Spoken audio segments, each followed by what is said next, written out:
Bom dia, aqui quem está falando é o pastor Daniel Deusdete. Nós somos do canal da Semeadores e todos os dias estamos aqui com um capítulo novo, inédito da Bíblia.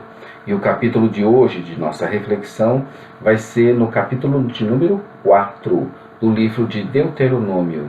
Apanhe sua Bíblia e faça uma leitura prévia desses 49 versículos. Nós veremos hoje um chamado à fidelidade. Entre em nosso blog site jamaisdesista.com.br e tem acesso à parte escrita dessa narrativa.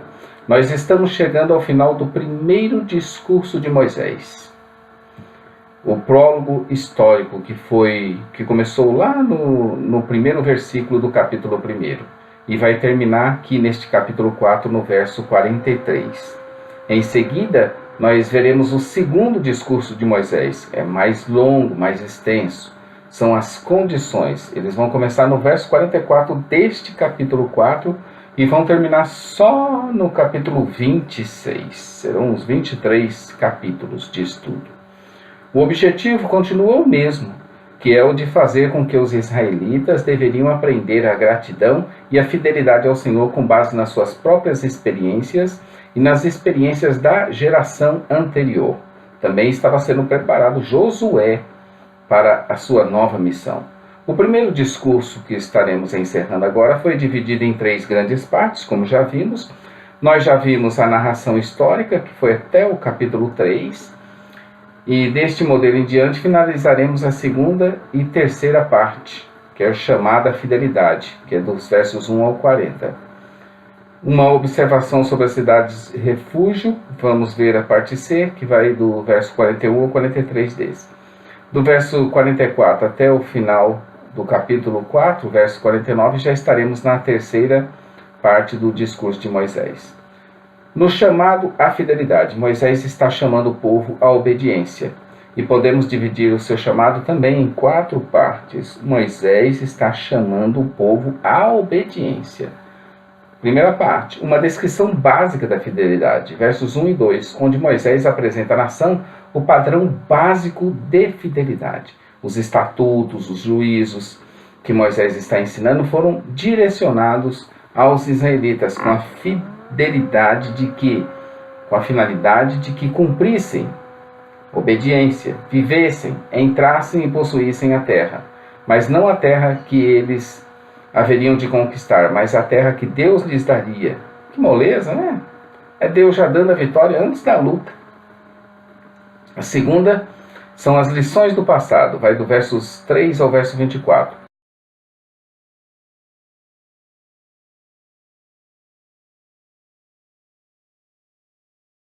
Passado do povo. Ele vai mencionar acontecimentos em Baal-Peor, que é o versos 3 a 9, onde os israelitas sentiram na pele o modo dramático como a decisão de abandonar a Deus pode ter consequências terríveis. Há aquele registro da morte de 24.000 pessoas, de Números 25, por conta da rejeição a Deus em favor de Baal-Peor. No Sinai também, versos 10 a 20, onde Moisés mostrou que os acontecimentos cruciais no Monte Sinai também ensinavam a segunda geração de israelitas posterior ao êxodo sobre a necessidade do povo de permanecer fiéis a ele. Também em Meribá, versos 21 a 24, onde Moisés relembrará os acontecimentos em Meribá, onde ele foi proibido de entrar na terra prometida por causa da sua infidelidade. Isso deveria instruir toda aquela geração da necessidade e da importância da fidelidade diante de Deus. A rebelião deles, se houvesse, seria severamente punida e não poderiam entrar na terra como eles não entrariam. A terceira parte, as ameaças e esperanças do futuro, vai dos versos 25 ao 31, onde Moisés deixou as lições do passado para advertir e animar os israelitas quanto ao seu futuro, uma vez que tomassem posse da terra. Podemos ver um paralelo aqui com Jeremias 29, 11 a 14, que diz: porque eu bem sei os pensamentos que tenho a vosso respeito, diz o Senhor, pensamentos de paz e não de mal, para vos dar o fim que desejais. Então me invocareis e ireis, e orareis a mim, e eu vos ouvirei. E buscar-me-eis e me achareis, quando me buscardes de todo o vosso coração. E serei achado de vós, diz o Senhor.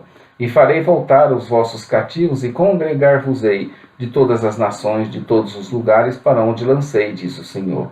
E tornarei a trazer-vos ao lugar de onde vos transportei. Não há outro segredo ou mistério ou coisa a ser revelada ou ainda a ser descoberta, porque estava oculta. O segredo para achar o Senhor é buscá-lo de todo o coração e de toda a alma. Todos aqueles que buscam o Senhor de todo o coração e de toda a sua alma o encontrarão. E se não o encontraram, é porque não o buscaram de todo o coração e de toda a sua alma. Ele ainda reforça a promessa em Jeremias, que diz que será achado de nós quando buscarmos de todo o coração, alma, forças e entendimento. Ver aí também Deuteronômio 4, 29 a 31 e Jeremias 29, 11 a 14.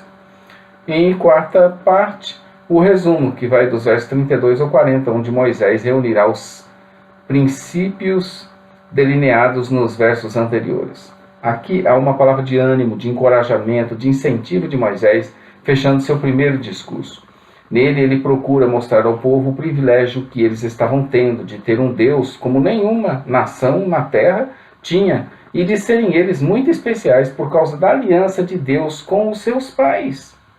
Moisés mostra as palavras a importância do momento histórico e os exorta a obedecerem e serem fiéis, porque haveria nisso grande recompensa na obediência. Finalizando assim o primeiro discurso, a apresentação das 3 cidades, aquelas cidades de refúgio. Aí nós vamos agora entrar no segundo discurso de Moisés, que são as condições da aliança. Aqui já estaremos no verso 44, e ele vai até o capítulo 26. Então, esse agora encerrou o primeiro discurso. São 4 discursos do livro de Deuteronômio, o primeiro está encerrado. E agora nós estamos entrando no segundo, que são as condições da aliança. Agora veremos então o segundo discurso, essas condições da aliança. Essa parte de Deuteronômio, nas palavras da Bíblia de Estudo de Genebra, corresponde aproximadamente a uma série de regras e condições encontradas nos tratados entre um suzerano e seus vassalos. Na verdade, ela contém o segundo discurso de Moisés, que se concentra na origem e no conteúdo das leis da aliança no Sinai, e na necessidade do seu público original de reafirmar sua fidelidade a essas leis. Então, nós vamos dividir esse segundo discurso também em 4 sessões, como nós fizemos anteriormente. A introdução, que nós veremos abaixo, que ocupa esses restantes dos capítulo 4, do 44 ao 49.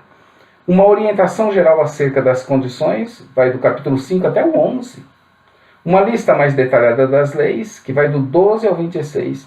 E aí, finalmente, no próprio 26, uma conclusão.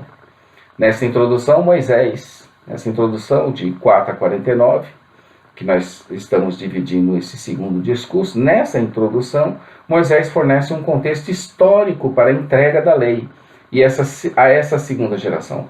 Moisés vai falar da lei, dos testemunhos, dos estatutos, dos juízos, a linguagem pactual que foram entregues aos filhos de Israel quando eles saíram do Egito. A partir do próximo capítulo é que nós vamos começaremos com a repetição dos 10 mandamentos.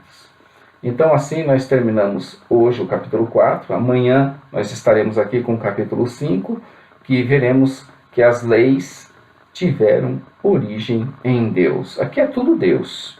Deus está no controle de todas as coisas. Engana-se aquele que pensa que Deus não existe, ou que rejeita, ou que segue outras religiões. É uma pena você não se aprofundar nos conhecimentos da Bíblia. Então, muito obrigado. Dê um joinha no vídeo. Inscreva-se no nosso canal do YouTube. Participe dos nossos estudos.